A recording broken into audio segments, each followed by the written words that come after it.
This is the Realty Classroom Podcast, episode number 23. Welcome to the show that focuses on helping real estate agents build a bulletproof business plan so that they can sell more properties in less time and live a more fulfilled life. Are you a real estate agent with an entrepreneurial spirit who wants to turn your job into a business without sacrificing your lifestyle, but you just can't seem to find the right plan to help you get there? Well, then you're definitely in the right place. Hey, I'm Danny Griffin, the founder of the Realty Classroom and the host of this podcast. And to help you take immediate action to build a better real estate agent business, I've created a free jumpstart course for you over at freeagentgift.com. It's a great refresher and perhaps a good bone structure for all you veterans, but definitely the right place to start for sure for all of you rookies. Let's get started in this episode. So this week during the mastermind coaching, I posed a challenge to the group and really asked them, hey, what's the marketing reality that you're facing? And what I mean by that is, let's just take a heartbeat for a second and actually answer the question, what's working? What are the best practices that we have in our group? And let's bubble them up to the top so that we can reorganize ourselves and make better decisions where we spend our marketing budget and what medium we use and if our message is on target too. So we went through this exercise, and the first thing that we did was point number A here in the podcast is just take an inventory and ask, looking back last year, where does your business really come from? So you're taking an inventory of what actually happened.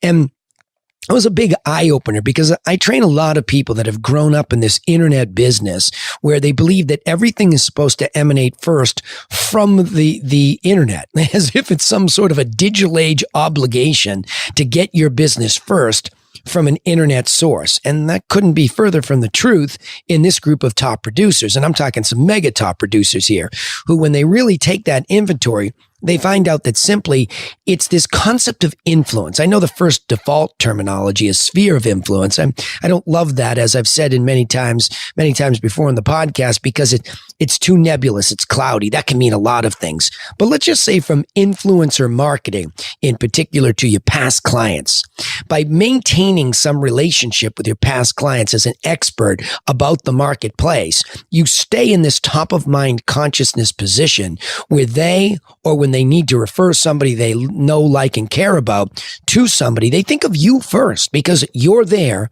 staying in front of them with relevant content after the sale is consummated.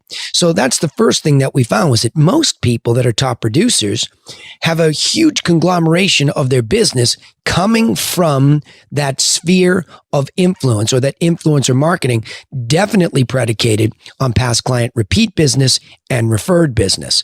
So the next thing that we started to do is break down the fact that really the low-hanging fruit, which we've discussed before in our industry, where there's at least some obvious context, meaning what?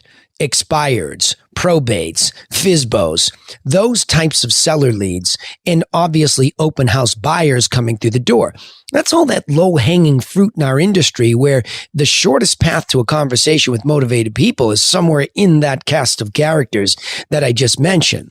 But the question that you have to ask yourself, and this is point number 2, do you like the type of business that you just did last year? I asked them. So in other words, as they looked back and they looked at it, a lot of them actually really enjoyed that sphere of influence business. It felt easier.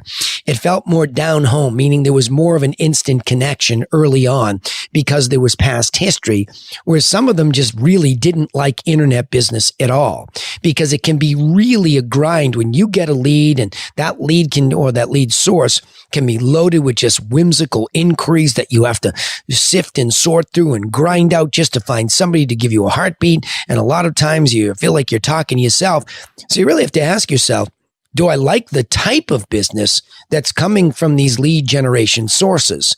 And as I start to harken back to the whiteboard, thinking about it, sphere of influence bubbled up to the top as everybody's favorite type of business to do. It just felt more fun. And as you went from there, it was definitely, hey, I feel comfortable at least going after somebody with context. So all those people that I just referenced. And then as we went down further, we really ended up with internet leads as a last resort. I'm not saying that we don't do them. I still do them very much so. And I focus on that strategy and I monetize it. But it was just this prioritization of my marketing reality as it was the rest of the group, just reorganizing the type of business that we're doing and weighting it towards the stuff that we like. But the next thing is, as we were going through all of this marketing and we started to say, okay, so we feel like we've taken an inventory, we've been realistic about what we'd like to do and reordered the priority of those types of businesses we'd like to pursue. But then I noticed there was a big problem with marketing when it comes to messaging. And so the third point here is your message confusing or even defensive?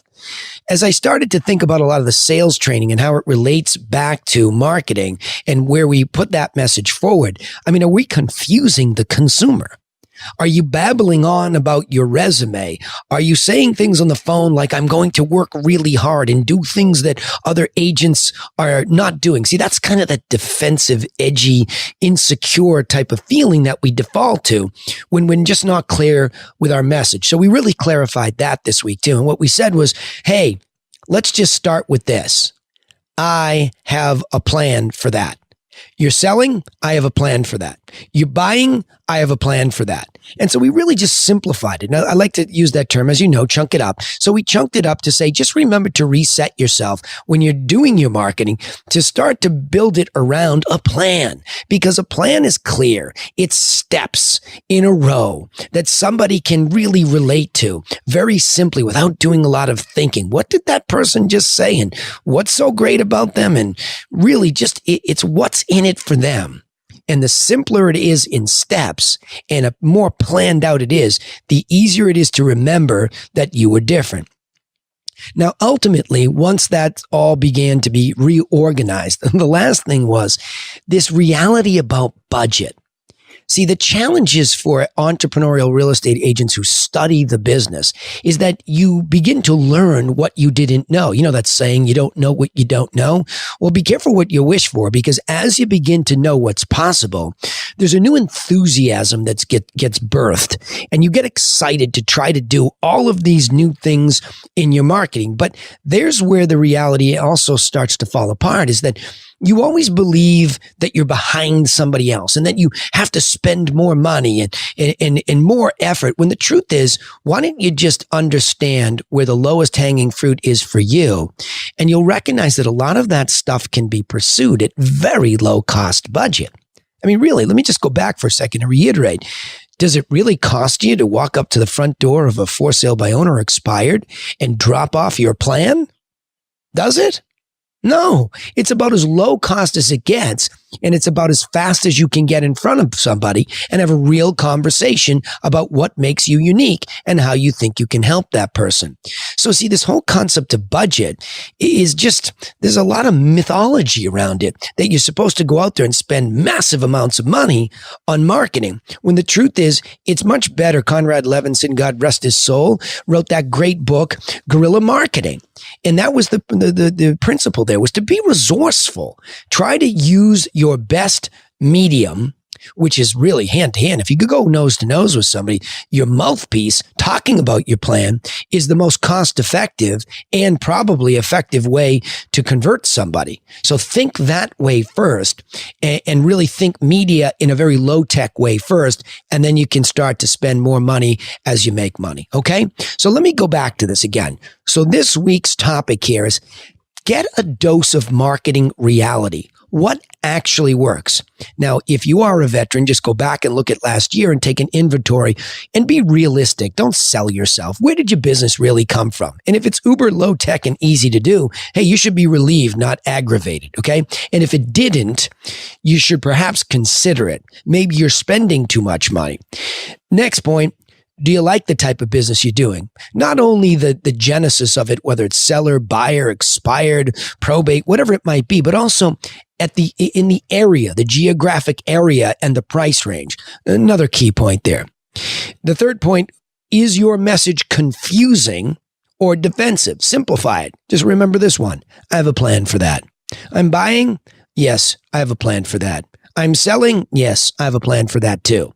And then ultimately, once that's all organized, think low budget and media that delivers your message as quickly and cost effectively as possible. So let's chunk up the key point here as I summarize.